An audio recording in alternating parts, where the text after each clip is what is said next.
फ़अम्मल्लज़ीना आमनू व आमिलुस्सालिहाति फ़हुम फ़ी रौज़तिन युहबरून।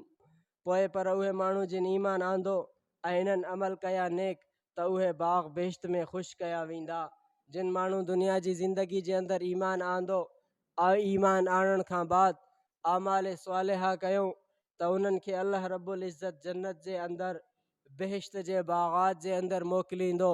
उहे बेहिश्त जे बाग़ात जे अंदरि जंहिं शइ जी तलब कंदा उन्हनि खे अल्लाह रब्बुल इज़्ज़त जे हुकुम सां उहा शइ उते मुयसरु थींदी वेंदी।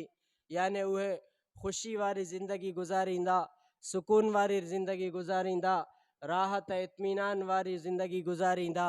जंहिं दुनिया जे अंदरि ईमान आंदो, ईमान आणण खां बाद आमाल सालिहा कयूं, उन्हनि खे अल्लाह रब्बुल इज़्ज़त क़ुरान मजीद में फ़रमाए थो त अल्लाह रब्बुल इज़्ज़त क़यामत में उन्हनि खे जन्नत जे अंदरि मोकिलींदो बेहिश्त जे बाग़ात में, जो उहे बेहिश्त जे बाग़ात में वञी करे ख़ुशी ऐं सुकून वारी ज़िंदगी गुज़ारींदा।